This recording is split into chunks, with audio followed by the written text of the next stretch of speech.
Okay, so if this is part 2 of our exploration of the Anticevian polygon, and I'm gonna talk about an iteration.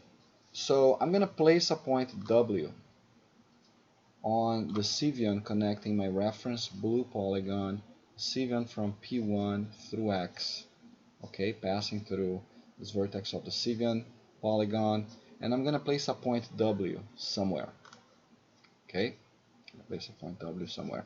So let's just recap.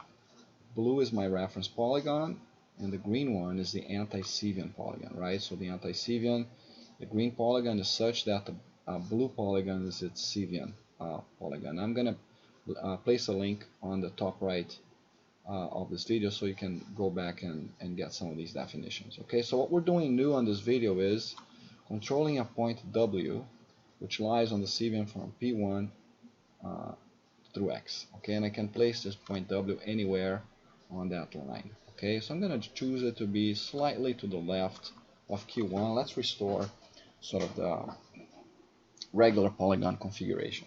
Okay, so W is over here.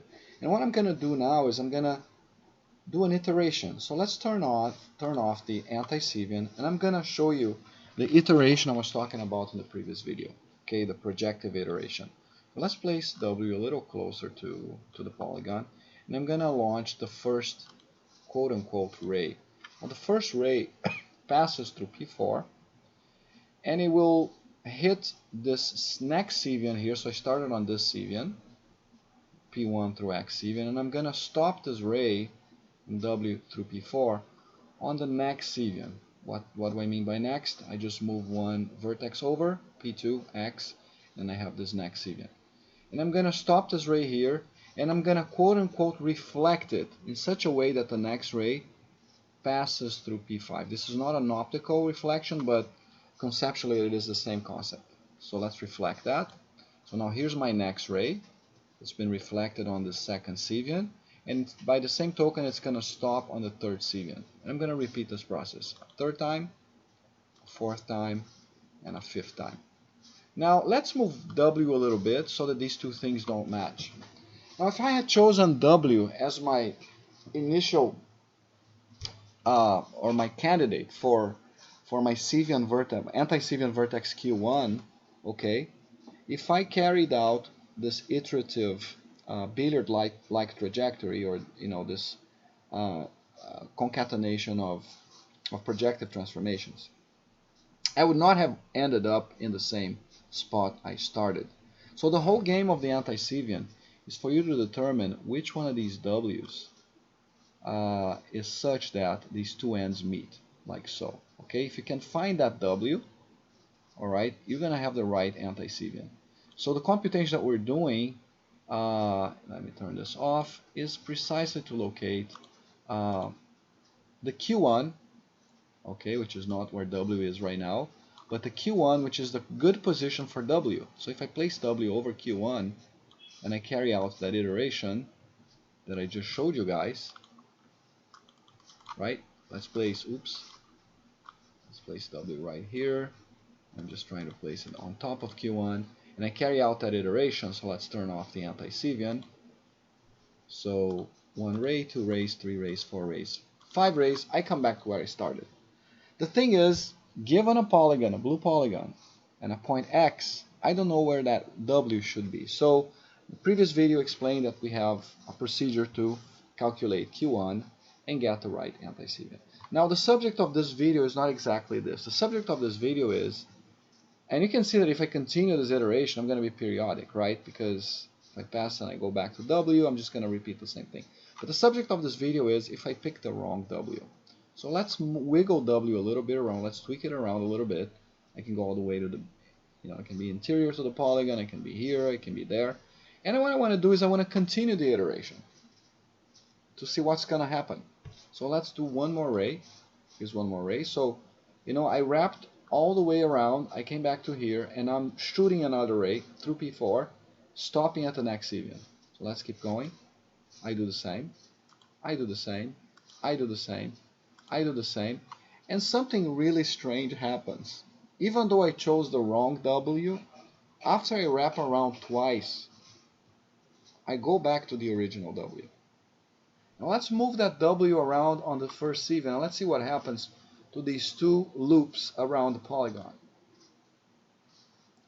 It looks like for any choice of W, it suffices for me to do two iterations or two 360-degree visitations around my original polygon.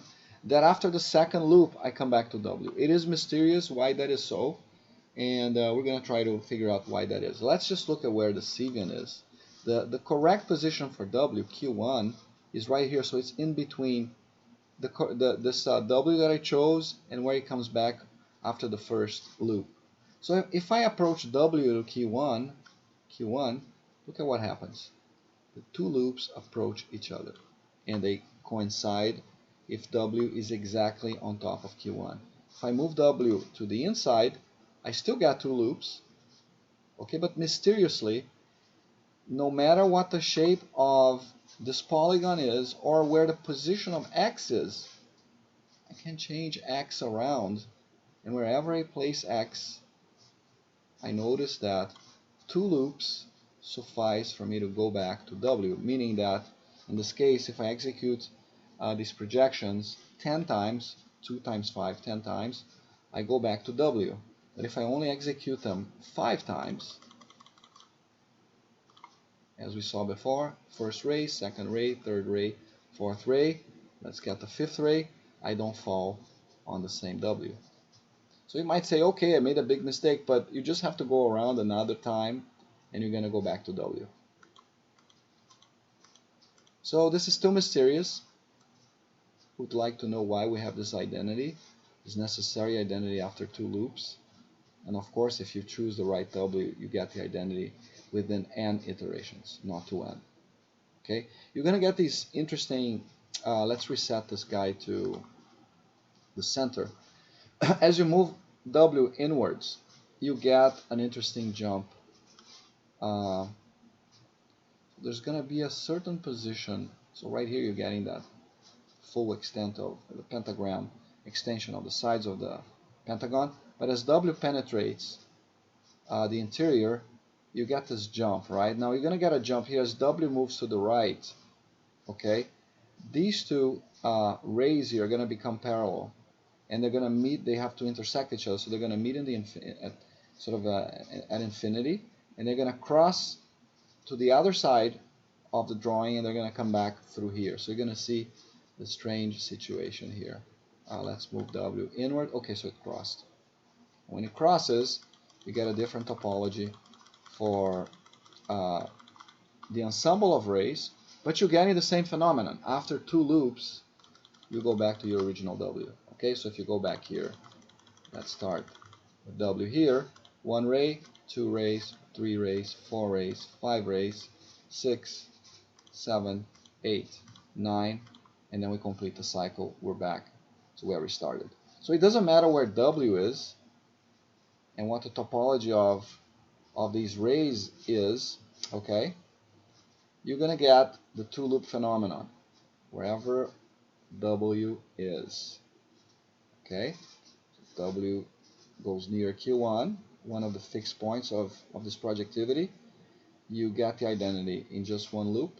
This is kind of a degenerate, right, phenomenon, because you're always going twice around, always wrapping twice around, and then in this particular degenerate phenomenon, the two loops are identical to each other, so you can complete the cycle within one loop.